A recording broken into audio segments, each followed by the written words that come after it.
오늘 본문의 말씀은 사도 바울이 주님을 다메섹 도상에서 만난 다음 육체로 이 땅에 계실 때가 아니라 그는 한 번도 주님을 얼굴을 대면해서 육체로 있을 때 만나지 못했고 부활의 주님을 영적으로 만나서 회심하고 난 다음 부활의 주님이 그를 부르시는 그 소명을 받고 그때부터 이제 준비하고 기도해서 이방인의 사도로 출발해 나갑니다. 그리고 그가 하나님의 일을 이제 맡아서 나아갈 때 한 채의 주저함도 없이 또 인간적인 계산하는 것 없이 나아가서 사도들이 다 12사도가 이스라엘 작은 땅덩어리인 이스라엘 그 나라 안에 거기에서 있을 때 그는 세계를 교고로 삼고 나가서 전도해서 우리가 잘 아는 세계 전도를 다 감당했던 초대교회 유일한 이방인의 사도 바울이 된 것입니다. 그가 전도하는 이야기가 성경에 많이 나오는데 그 중에 오늘 본문의 말씀은 그가 전도할 때 물불을 가리지 않고 전도했던 걸 볼 수가 있어요. 1차 세계 전도, 제2차 세계 전도, 제3차 세계 전도를 마치고 예루살렘 모교에 보고하러 올 때 중간에서 기도 많이 하는 선지자들이 아가보가 또 거기에 빌립 집사 그 유명한 사마리아를 전도했던 빌립 집사의 세 딸이 예언자들이었는데 그 선지자들이 사도 바울의 띠를 가져다 자기들의 손발을 묶고 이 띠 임자를 이렇게 결박하게 될 것이다. 그리고 그렇게 되면은 죽을지도 모른다 하고 알려주었습니다. 그럴 때 사도 바울이 이야기를 합니다. 보라, 이제 나는 성령에 매여 예루살렘으로 가는데 그냥 내가 가는 게 아니다. 하나님의 성령에 사로잡혀서 성령에 이끌려 이제 예루살렘에 가는데 거기서 무슨 일을 당하는지 알지 못하느라. 너희들처럼 나도 알고 있는데 거기에 가면 무슨 일을 당할지 지금 예측할 수 없다는 거죠. 확실한 것은 오직 성령의 각성에서 내게 증언하여 이르기를 결박과 환난이 나를 기다린다 하시나. 가면 틈없이 붙잡혀서 이제 감옥에 처박히게 되고 거기에서 많은 고통과 고난을 받게 될 것이라고 말씀하신다는 거죠. 그런데 그럼에도 불구하고 나는 가야겠다는 것을 성령의 사로잡혀 가야겠다. 왜냐? 24절 내가 달려갈 길과 주 예수께 받은 사명이 있는데 곧 하나님의 은혜의 복음 말씀을 증언하는 그 일이다.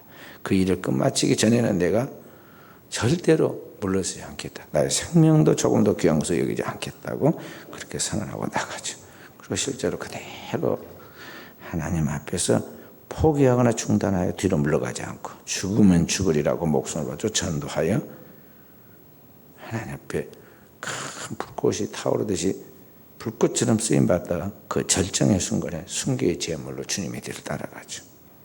디모데후서에 그가 마지막 서신 4장 7절에서 8절에 보면 내가 이제 주님 앞에서 의의 길을 다 달려가고 나의 사명을 마치고 이제 나아가는 나의 길에 하나님께서 이제는 면류관을 주신다.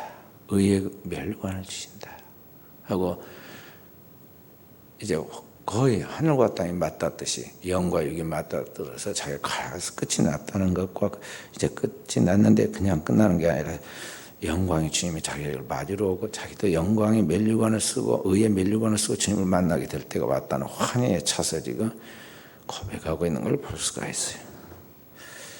그래서 오늘을 살아가는 우리가 이제 인생을 단지 눈에 보이는 이 몇십 년의 세월이 아니라 영혼을 살 때 그 영혼을 오늘 이 땅에서 준비하면서 사는 것인데 오늘 내가 그 하나님 앞에서 무엇을 위하여 어떻게 살 것인가에 대하여 그리고 어떻게 마무리할 것인가에 대하여 말씀에 비춰서 우리 자신을 돌아보고 생각해야겠어요. 그리고 그 앞에 섰을 때 우리가 빈털털이 되거나 초라하지 않도록 하기 위해서 이제 가장 가치 있는 일, 썩지 않는 면류관, 의의 면류관, 영광의 면류관을 써야 하는데 그 썩지 않는 생명의 면류관이 뭐냐? 내 생명이 천하보다 귀한 것 같이 이 땅에 하나님이 그리스도의 피로 값주고 산 영혼을 살리는 그것이 가장 값진 그런 생명의 면류관을 알고 이 한 영혼 구원하는 것에 대해서 우리가 절대적인 비중을 두고 초점을 맞추고 나가야겠습니다. 우리 교회에서 매주 토요일이면 우리 교사들이 나와서 자 이제 호반 아파트 앞 사거리 거기에서 이제 전도를 합니다. 그리고 어린아이들에게 먹을 것을 주죠. 문방구 앞에 노는 아이들에게 먹을 것을 주고 그렇게 전도합니다. 그렇게 이제 단순하게 전도하는 것으로만 다 됐다고 생각해서는 안 돼요. 삶이 전도가 돼야 돼요. 그렇게 해서 한 영혼을 살려야 하는데 이 한 영혼의 구원은 단지 그렇게 어린아이에게 먹을 것 하나 주듯이 쉽게 단순하게 해서 얻어지는 게 아닙니다. 부단한 사랑의 헌신으로 주님처럼 예수님이 자신의 살을 찢어서 우리에게 일용할 양식으로 그 피를 흘려서 우리가 마실 그런 영원한 생명수 생명의 물로 우리에게 주어서 살린 것 같이 오늘 우리는 이 땅에서 내 희생의 살을 먹이고 내 희생의 피를 마시게 해야 그 결실로 영혼의 열매가 거두어진다고 알고 주님처럼 해야 합니다. 주님처럼 새벽 미명에 나와서 기도해야 하고 피땀 흘려 기도해야 하고 밤이 맞도록 기도하는 주님처럼 기도해야 하고 나가 있을 때에도 항상 기도해야 돼요. 다니엘이 낮에 근무하는 중에 있으면서도 직장에 있으면서도 예루살렘 동편 예루살렘에 있는 동쪽을 향해 그 창문을 열고 하루에 3번 기도하는 걸 중단하지 않았다 그랬어요. 우리는 그렇게 해야 한다는 것입니다. 오늘 세계가 우리 한국을 묘사히 주목해 보고 있죠. 근데 사실은 그렇기 전에 우리 한국은 이미 주목을 받았었습니다. 무엇 때문에 주목을 받았느냐? 교회를 통해서 세계 선교에 아주 괄목할 만한 성장을 이뤘고 더 나아가서 세계의 선교사를 가장 많이 파송한 두 번째 국가가 돼서 선교 대국이라고 주목을 받았었습니다. 그리고 여사이는 이제 그 열매로서 한국이 많이 발전하고 이제 선진국이 되었다는 것을 입증시키는 그런 사건들이 벌어져서 이제 한국이 주목을 받고 있죠. 그런데 이러한 한국 교회의 전도와 부흥 그리고 이 함께 발전이 이루어지게 되는 그 모든 배경 속에는 그렇게 만든 밑거름이 있었는데 믿음으로 말없이 자녀들을 잘 키워가지고 헌신의 본을 다하여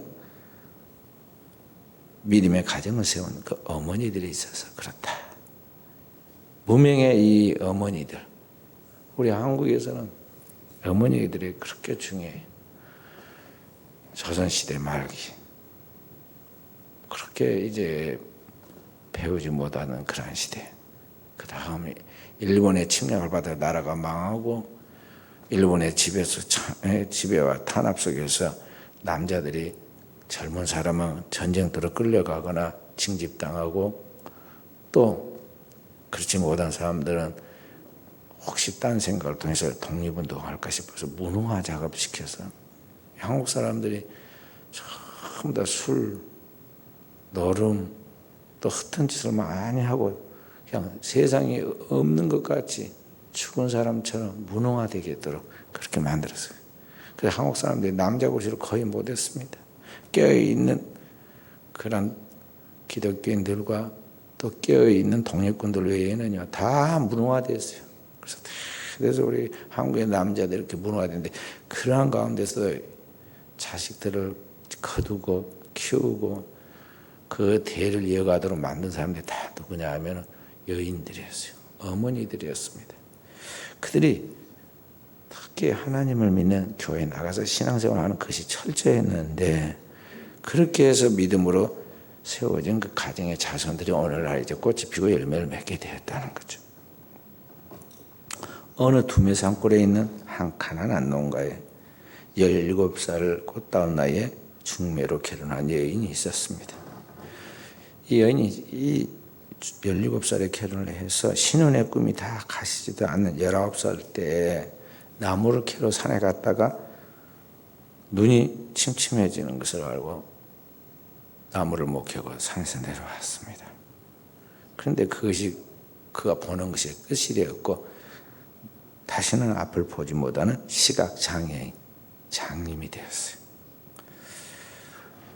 그러니까 이제는 눈을 뜨고도 살기 힘든데 이제 눈을 감기에 시각장애인이 얼마나 절망적이고 얼마나 살기가 힘들고 젊은 이제 19살밖에 안 된 아주 애띤 소녀나 마찬가지인데 그 새색시 얼마나 힘들었겠어요. 그런데도 끝까지 포기하지 않고 살게 된 이유가 있었는데 뭐냐면 어떤 분이 전도를 했어요. 아무런 희망이 없는 그 사람에게 절망하고 있는 그에게 교회나 가보라 하고 누군가가 전도를 했습니다. 그래서 먼저 믿은 사람이 교회나 가보라 그 말을 듣고 소망이 없는 그의 삶에 하나님 앞에 나가서 위로를 받습니다. 그리고 예배당에 첫 발을 내디딘 이후에 육신의 눈은 멀었지만 영혼의 빛이 비치기 시작하였고 마음의 눈이 떠지니까 눈이 안 보여도 다 일은 정상적으로 다 했어요. 음식을 만들고 빨래를 하고 우물에 물을 길러 오르내리고 사람들에게 품삯을 받으면서 밭에 일을 하고 바느질도 잘했어요. 자녀를 키우려고 3남매가 있었는데 3남매를 키우려고 그 몸으로 부지런히 정성을 다했습니다. 그래서 큰아들은 어머니의 신앙을 따라서 열심히 믿어서 교회 장로가 되었고 딸은 권사가 되었고 막내는 목사가 되었어요. 그렇게 평생을 앞을 보지 못한 채 그렇게 살았지만 하나님의 말씀을 따라 기도로 살았던 이 여인이 87세 일기로 최근에 하나님의 부름을 받습니다. 새벽 기도 항상 하듯이 기도하고 마치고 그리고 하나님께 들어갔어요. 우리 교단진 기도 공부에 실려 있는 시온성교회 최은철 목사님의 그 가정의 이야기입니다. 근데 비단 이 가정만이 아니라 우리 한국에 있는 대부분의 크리스찬 가정들의 이야기죠. 대한민국의 모든 믿는 자들의 이와 비슷한 그런 가정의 이야기들이 있죠. 이렇게 하나님을 믿는 믿음의 가정에서 믿음의 후손들이 나와서 그 어려운 가운데 공부를 못했어도 교회는 열심히 다녀가지고 이 하나님이 그들을 쓰시는데 우리 한국을 이제 다음 세대로 이어가는 큰 역할을 하는 일꾼들로 쓰임받았다 하는 것이죠. 제 목양실에 가면 제 뒤편에 2008년도에 기독교 민영 교도소를 법무부로부터 허가받아가지고 건축하기 시작해서 건축 감사예배를 서울 롯데호텔에서 드렸습니다. 그 기념사진이 있는데 그때 건축 허가를 받아서 시작하게 된 것이 언제적이 될까 했는데 300억이 다 거치고 건축을 해가면서 2년 만에 완공을 했습니다. 그리고 이제 정상적으로 교도소가 기독교 민영 교도소가 돌아가서 10년째 운영되고 있는데 세계에서 단독 건물을 가지고 있는 기독교 민영 교도소가 딱 한 곳이 지금 우리나라에 있어요. 5곳이 있는데 단독 건물 가지고 제대로 한 것이고 전 세계에 있는 기독교 교도소 중에 제일 모범적으로 운영하고 있는 5 교도소 중에 하나 들어가는 교도소가 되었어요. 지금으로부터 13년 전에 기독교 민영 교도소 설립부터 2008년도인데 그때 이 무렵입니다. 그때 설립 예배를 드리고 건축하겠다고 이제 설립 예배를 드리고 이제 기념사진 찍습니다. 바로 제 앞에 영화배우 정영숙 권사님이 거기에 앉아 있었어요. 같이 사진 찍었는데 제가 그분을 가만히 생각해 봅니다. 평신도인데 이 배우의 길만 지금 한 50년 걷고 있죠. 여의도 침례교회 권사님인데 그녀가 이번 2월 달에 사랑의 쌀 나누기 운동위원회 신임위원장이 됐습니다. 1990년에 한경진 목사님을 필두로 이제 이 운동이 생겼는데요. 30여 년 전에. 그때 이게 보면은 뭐 행사하면은 막 화환을 갖다가 많이 해놓는데 이게 쓸데없는 돈만 낭비하는 거야. 그래서 어떻게 하기로 했냐면 앞으로는 화환 대신에 쌀로 화환을 대신하자.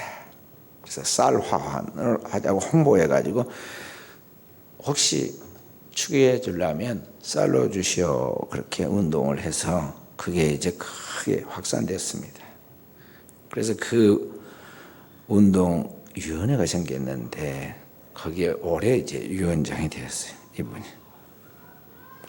그러니까 그날의 행사의 주인공입니다. 그리고 그 이제 후배들도 많이 있고 또 이제 거기 와서 봉사자도 많이 있습니다. 그래서 교회에서 늘 해왔던 버릇이 있으니까 그날 또 그 참석하는 회원들 그리고 오신 분들을 다 안부를 묻고 식사를 나누고 교회에서 하던 대로 섬김을 다 합니다. 그리고 얼마나 보기가 좋겠어요.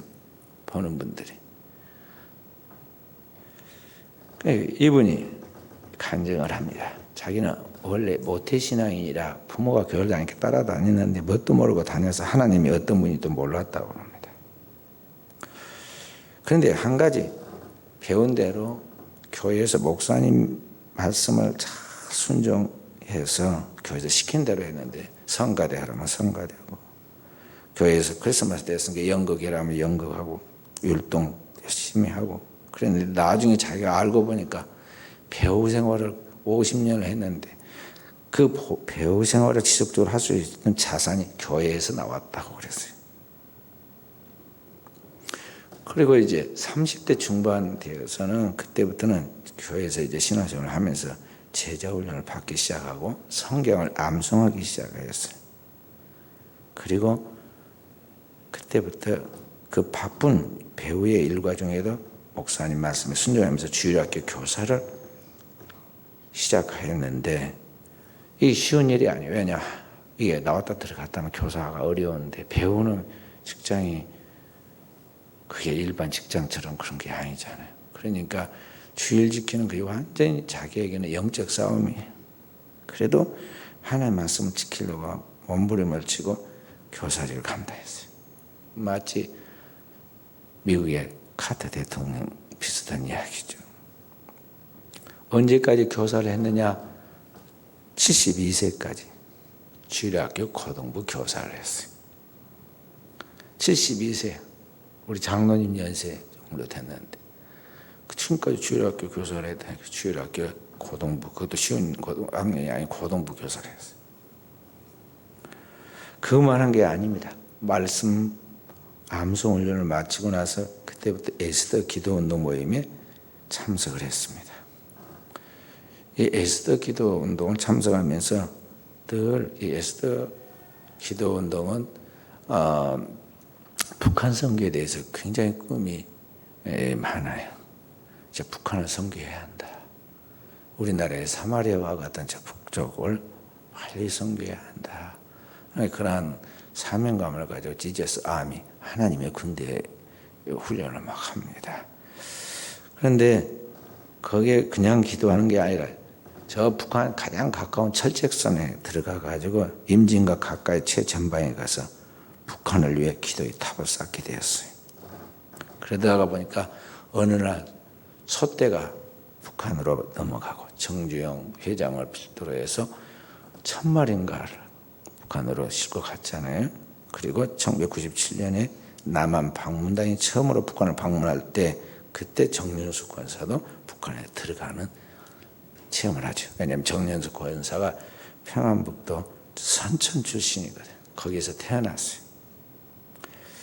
그래서 어떻게 이렇게 하나님 앞에서 주일에 깊이 참여하고 쓰임받게 되었느냐. 그리고 항상 뭐 모임이 있으면 그분이 꼭 거기에 옵니다. 정정한 우리 한국에 그런 분들 모이는데 그때도 2008년도도 왔을 때 거기 보면 조영기 목사님, 김섬도 목사님, 우리 곽선희 목사님, 김사환 목사님 쭉 이렇게 있는데 거기 두 분 여자분이 있는데 한 분은 제가 잘 모르신 분이고 한 분은 이 정년 권사였어요.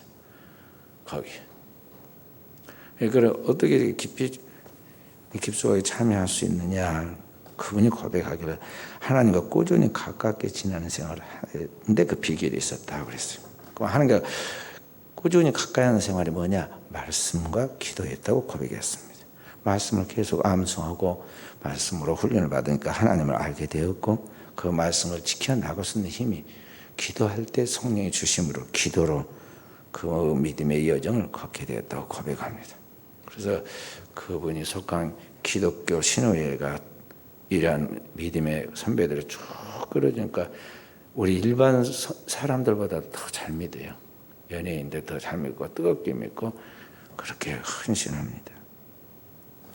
한국교회는 이런 은혜 받고 깨어있는 평신도들이 집에 어머니들부터 시작해서 여기 이제 최전선에서 이 사회에 보여지고 있는 연예인들에게까지 모든 역할을 우리 평신도들이 다 해요. 이 평신도들이 얼만큼 하나님 앞에 깨어 있는가에 따라서 한국교회 부흥과 하나님의 일이 결정되어졌다는 것이죠. 그래서 우리는 신앙생활에 내갈 때 나라는 존재를 과소평가해서는 안 되고 쓸데없는 자존심이나 높이고 막 그것 때문에 기분 나빠하고 핏대 올리고 그러지 말고요. 내 자아가 하나님 앞에 어떻게 쓰임을 받을 것인가, 내 삶의 자리에서 어떻게 주님과 관계를 맺고 어떻게 주님의 일에 쓰임 받을 것인가를 하나님 교회에서 기도하고 말씀으로 받아서 답을 찾고 그리고 자기 일을 해 나가라는 것이죠. 작은 일이라고 무시하지 말고 하나님의 교회에서 지도받을 때 맡긴 일에 대해서 정말 그 일이 세계적이고 우주적인 일로 생각하고 크게 생각하고 최선을 다하라는 거죠. 사람들은 누군가 알아주고 막 인정을 해주고 어디 방송에 나가면 굉장히 신경을 쓰고 그렇지 않으면요 함부로 합니다. 어리석은 거예요. 은밀한 중에 보시는 하나님이시고 작은 것을 크게 보시는 하나님이시고 아무도 보지 않은 그곳에 무화과 나무 아래 혼자 있을 때 내가 너를 보았노라. 사람을 외모를 보지만 나의 중심을 보시라 그랬어요. 그러니까 우리는 항상 어니스트카 하나님 앞에서 솔직하고 정직한 자세로 그 하나님 앞에 신적인 그런 신전 의식을 갖고 항상 하나님 앞에서 서 있는 자세로 생각하고 말하고 행동하면서 주님 앞에 영광을 돌리라는 것입니다. 그래서 오늘 우리가 그와 같이 신앙에서 내가 오늘을 무엇을 위해 살며 무엇을 위해 일하고 있는가를 점검하면서 하나님의 일에 참여하고 있을 때 하나님이 그에게 축복하시고 그 축복은 단지 물리적인 걸 말한 것이 아니라 진정한 하나님의 은총을 주신다는 거죠. 그리고 그 사람을 통해서 하나님의 역사를 이루는 것입니다. 우리 교단 선교사 중에 남미 브라질에 있는 아마존 밀림에 있는 인디오들을 선교하는 김철기 목사가 있습니다. 이분이 최근에 쓴 그의 이야기가 글이 우리 마음에 큰 도전과 마음을 아프게 하는 이야기가 나와요. 이분이 우리 교단 총회에서 아무도 가서 할 수 없는 그 밀림 아마존에 거기에 배낭을 앞으로도 메고 뒤로도 메고 막 그 산 계곡을 다녀야 합니다. 그런데 그곳에 가서 선교를 하게 되는데 우리 교단에서는 선교사를 보낼 때 부부를 다 선교사라고 임명하고 보냅니다. 그러니까 목사만 목사인 것이 아니라 사모도 똑같은 목회 동역자로서 목사다 이 말이죠. 부부는 한 몸이니까. 그래서 외국에 나갈 때는 반드시 선교사로 두 사람 부부를 둘 다 선교사로 파송을 해요. 그래서 선교비도 그렇게 대줍니다. 그래서 그때 이제 함께 인디오 선교사로 두 분이 갔는데 김철기 목사의 사모님이 허선교사님인데 근데 막상 사명을 따라가서 일하다 보니까요 이 허선교사 부인이 남편보다 훨씬 더 그 인디오 선교사를 사랑하고 돌봅니다. 한번 거기 선교지를 가려면 폭포를 몇 개나 넣고 험난한 길을 가는 걸 걸어야 하는데 용감하게 앞장서 막 나아갑니다. 그렇게 부지런히 선교 활동을 했는데 큰 일도 이루고 신학교도 세우고 또 그 지역에 있는 인디어들을 불러가지고 신학교에서 공부시켜가지고 다시 졸업시켜서 또 파송하기도 하고 그런 일들을 지금 한참 하고 있는데 그 부인도 사모님이 이제 아팠어요. 그래서 거기는 쓸만한 병원이 없잖아요. 그러니까 국내로 와가지고 검사를 해보니까 서남이라고 부르는 폐암이 걸렸다고 그랬어요. 폐암 2기. 폐암 2기라고 했는데 이제 이게 그렇게 깊은 것이 아닌 것처럼 보였는데도 그게 전이가 와가지고 임파선으로 전이가 됐어요. 그래서 4시간에 걸쳐서 암 수술을 하고 아직 그걸로 끝난 것이 아니라 항암 치료를 받아야 하기 때문에 국내에 부인이 남게 됩니다. 암 수술을 받고 지금 있는 동안에 부인이 남편에게 권유를 했어요. 이제 좀 쉬고 싶으니 사역을 조금 줄이면 어떻겠느냐 하고 남편에게 물었습니다. 의사가 말하기를 그 여인이 살 수 있는 확률은 50대 50이라 그랬어요. 의사들 다 그렇게 말합니다. 반반이라고 그렇게 말해요. 그런데 실제적으로 이 여인은 암 수술을 했고 몸이 약하니 지금 약해졌으니까 너무 제대로 못 먹고 막 다내가 빼빼 말라갖고 나이가 들어서 이제 살 확률이 실제로 50대 50이라 좋게 말했는지 몰라요. 근데 이 남편 선교사는 지금까지 아내가 강하게 앞장서 잘 했으니까 잘 할 줄 알고 살 것이라 굳게 믿었어요. 그리고 또 이제 아직 끝나지 않는 이 아마존에 세우는 신학교가 10일 후에는 졸업식도 있고 또 졸업할 때 외부 강사를 불러가지고 이 마을에 있는 인디오 지도자들을 10일 동안 또 공부도 시켜야 하기 때문에 바쁩니다. 그래서 이 남편 김철기 선교사는 하나님이 분명히 부인을 살려줄 것이다. 나보다 더 순수하게 이 인디오들을 사랑하고 돌봤고 그처럼 헌신적인 사람이 누가 있느냐. 그래 주님이 반드시 살려주실 것이다. 살려주십시오. 그렇게 기도를 하고는 그 아내를 이모님 댁에다 옮겨놓고는 사역지로 떠납니다. 그 아내는 남편과 항상 같이 그 험한 데를 다녔기 때문에 같이 못 가서 미안하다고 아파트에 서서 둘이서 이제 헤어질 때 웁니다. 근데 사실은 그것이 두 사람의 마지막 인사가 되었고 그 김철기 선교사의 아내가 이제 하나님 앞에 부름을 받게 됐죠. 이 김철기 선교사가 58살에 호레비가 됐어요. 그리고 나서 정신이 화들짝 돌아왔어요. 이 김철기 선교사가 이제 참회를 합니다. 자신이 진짜 주님을 사랑해서 그랬는가? 아니면은 자신의 종교적 야망 때문에 지금 막 거기에 몰두하다가 지금 중요한 것을 놓쳤는가? 자기 자신을 검토해볼 때 하나님 앞에서 자기가 지금 희대의 사기꾼이 되었다. 참회했어요. 통곡했어요. 왜냐? 지금 눈앞에 있는 아내도 사랑하지 못하면서 아마존 인디어들을 위하여 목숨을 바치겠다고 지금 그렇게 맹세한 것 하며 주님의 거룩함을 따라 자기가 거룩하게 지금 일한다고 흉내를 내지만은 사실은 그 대가로 아내가 너무 고통을 받아가 저렇게 이제 병이 들어서 죽게 되었는데 그 아내를 뿌리치고 지금 나가서 또 뭘 한다고 그러니까 그것이 지금 주님의 의를 드러내는 게 아니라 자기의 의를 드러내는 아내를 이용해서 자기를 드러내는 가정의 위선자였다고 자기 자신을 바라보고 통곡을 합니다. 주님이 진정으로 원하는 것은 자기를 부인하고 주님의 십자가를 지고 따라가는 것인데 자기 자신을 가만히 다시 생각해 보니까 주님의 일을 제대로 하지 않은 채 사에게만 막 완벽하게 하려고 그 사람 성격이 완벽주의자라 그렇게 사람 눈치를 더 많이 봤다. 체면을 중요하게 여기고 사람과의 약속을 중요하게 여기고 사람 체면 때문에 그렇게 쫓아서 모든 했던 자신이 종교적 야망을 따라 산 그런 사람이었다. 그리고 주님은 거기에 없었다. 자기가 검토해보니 다시 보니까 자기가 좀 해놓은 거 뭐 했다고 하는데 그게 주님은 거기에 없었다 이 말이에요. 그렇게 참여를 했습니다. 얼마나 아주 절절하게 철저하게 자기의 죄인됨을 고백하는지 그것을 우리가 보고 있는 듣고 있는 우리 모든 사람들이 목회자들이 부끄러운 정말 부끄러움을 느끼는 그러한 참여였어요.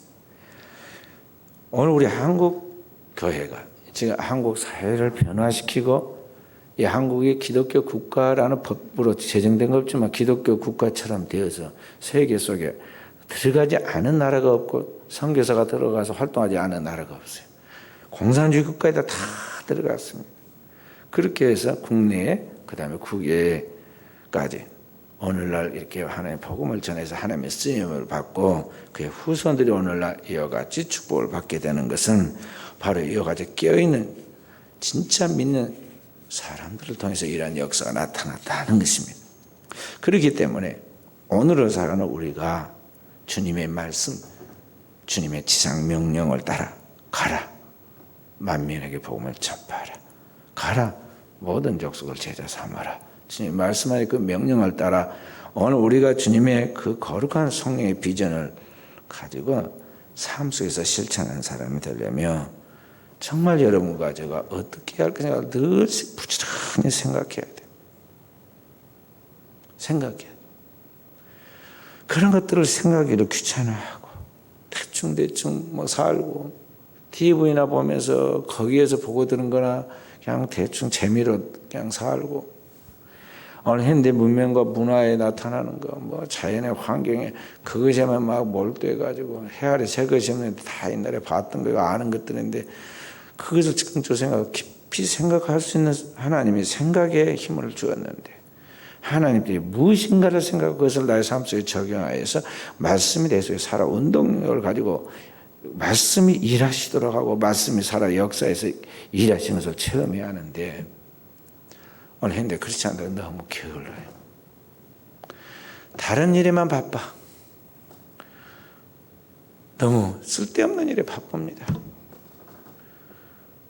발람이 돈 몇 푼에 하나님의 은혜를 빼앗겨버렸던 것 같이 가룟 유다가 돈 몇 푼에 영원한 주님의 제자로서의 천국의 기초가 되는 그 축복을 놓쳐버렸던 것 같이 오늘 우리가 지금 아무것도 아닌 것이 지금 시간과 정력을 다 빼앗깁니다.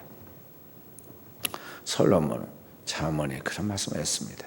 재물보다는 명예를 택할 것이고 명예보다는 은총을 택할 것이니라 그랬는데 오늘 보면 우리가 크리스찬으로서 이게 분명한 하나님 말씀으로서 정립되고 체계적으로 정화되어서 성숙한 정체성이 형성되지 못하고 이게 흐리멍텅하고 자충우돌하고 무엇을 위해서 하는지 그럽니다. 그리고 점점 신앙생활을 해가면서 변질되고 괴물이 되어가지고 못된 성질만 막 발달해가지고 배신과 그냥 온갖 음모와 다툼과 분쟁만 막 난무하는 시대가 되었어요.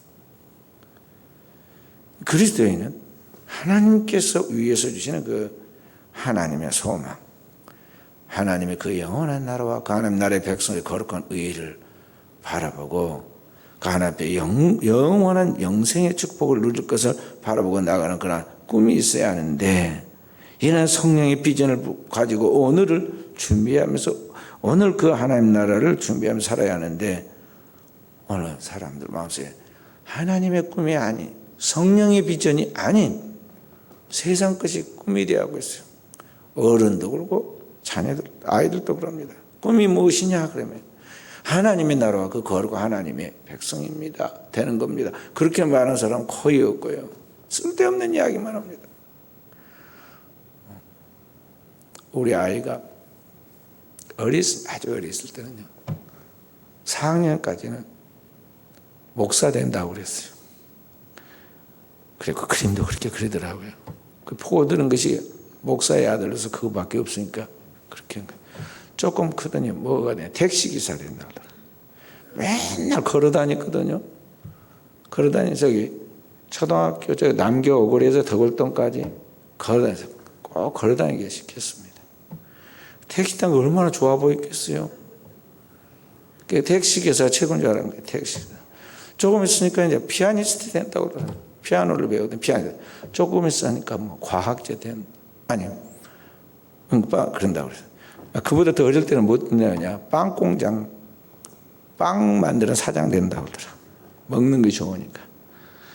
그래서 이제 대학교 갈 무렵이 되니까 뭐라고 그러냐면요. 은행장 된다고 그러더라고요. 은행장.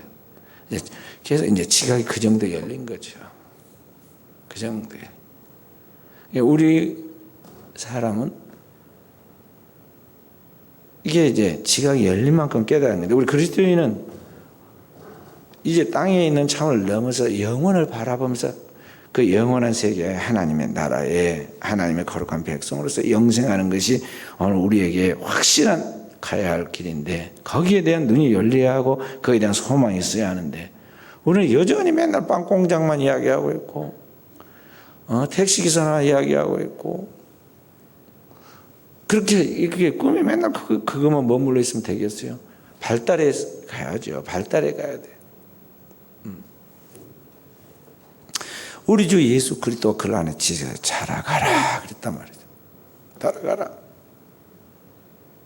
영적 성장을 이루어가라는 것이죠. 그리스도의 형상을 이루기까지 예수 그리스도의 그 형상을 오늘 우리도 도달해서 그리스도와 같이 되는 그와 연합하여 한 몸이 이루어지는 그런 거룩한 영성에 도달하는데 여기에 오늘 그리스도에서 우리의 목표와 꿈이 있어야 한다는 것이죠. 철학자 임마누엘 칸트는 새벽에 밝게 도는 태양을 보면서 마음에는 태양을 가져라. 그리고 희망을 가져라. 입술에 희망을 노래하라 그랬어요. 그런데 오늘 우리에게 그리스도인들은 태양과 같은 영원한 희망이 있어요. 그게 하나님의 나라이고 그 하나님의 거룩한 백성으로 영생을 드리는 희망이에요. 그 하나님의 나라의 희망을 가지고 오늘을 살아야 한다는 것입니다. 그러면 이 땅에 눈에 보이는 것들이 어떤 것이든 그냥 물이 흘러가듯이 어떤 위기가 오고 어떤 고난이 와도 좌절하지 않고 그냥 스치고 지나가는 거예요. 앞으로 나게 돼요. 왜냐하면 우리가 가야 할 길이 거기니까. 그럼 땅의 것에 매이지 않습니다. 집착은 애착은. 이 땅에 있는 것이 전부가 아니라는 걸 알기 때문에 그런다는 거죠. 미국의 유명한 강철왕으로 불리는 앤드류 카네기가 있는데요. 이분이 이렇게 성공한 비하인드 스토리가 있어요. 우리나라처럼 아버지 잘 만나가지고 아버지 재산 이어받았고 부자 된 사람이 아니에요. 이 사람은 원래 영국 옆에 있는 스코틀랜드의 사람인데 1835년도에 스코틀랜드 가난 직물공의 아들로 태어났는데 13살에 아버지를 따라서 미국의 피츠버그에 가서 살았어요. 미국 피츠버그는 공업도시인데요. 북쪽에 있는 공업도시인데 얼마나 가난했던지 학교를 다닐 수가 없었어요. 그래서 허드렛 일을 하면서 그렇게 학교를 못 가고 있었지만 꾸준히 공부를 했습니다. 공공도서관에 가서 책을 빌려다가 계속 보면서 지식을 쌓았어요. 나중에 도서관이 굉장히 중요하다는 걸 깨닫고는 그 사람이 나중에 성공해가지고 미국에 2,500곳에다가 도서관을, 공공도서관을 세워줍니다.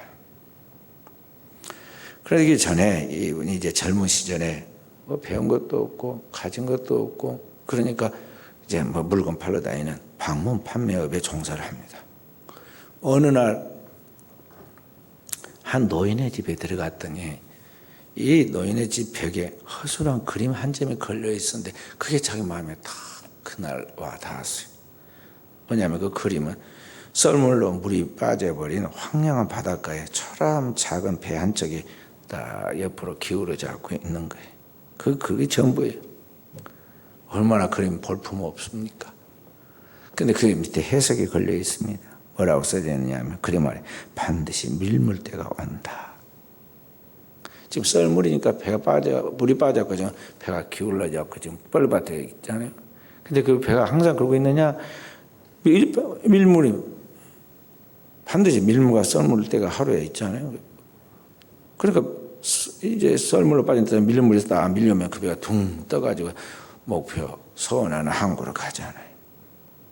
그 마음에 와서 다 자신의 생각, 처지와 똑같아. 지금은 내가 썰물처럼 모든 환경이 안 좋아가지고 저렇게 초라한 뻘밭에 뉘어 있지만 반드시 내게도 밀물이 온다. 나도 반드시 떠서 소원하는 항구에 도달할 것이다. 그런 꿈을 가진 것이. 그래서 밤 저녁 내 그 그림을 생각하면서 잠을 설치고는 카네기가 다시 그 다음날 그 할아버지 집으로 찾아갔습니다. 그리고 없는 살림살이에 돈을 들여가면서 그 그림을 팔라고 졸라가지고 그 그림을 사가지고 집으로 가져왔어요. 그래가지고 그 그림을 자기 집에 나중에 회사를 차렸을 때는 사무실에, 그리고 나중에 회장이 되었을 때는 회장실 그 방에 딱 뒤에다 걸어놓고 들어오면서 나가면서 그 그림을 봅니다. 살아가면서 절망적인 생각이 들 때마다 그 그림을 생각하면서 절망적인 생각이 희망의 그런 생각으로 바꿔질 때까지, 자신의 생각이 바뀌어질 때 계속 그 생각을 했어요. 그러다 보니까 그 사람이 이제 우연하게 부자가 됩니다. 그때 미국에 남북전쟁이 일어났는데 남북전쟁 덕분에 이제 그 사람이 갑부가 돼요. 우리나라도 6.25 터지고 고물장수 그런 분이 정중 회장이잖아요. 그래가지고 그 고물 팔고 어쩌고 이렇게 해가면서 다 저기 했는데 그룹이 생긴 거예요. 그렇게. 여분도 그렇게 됐어요.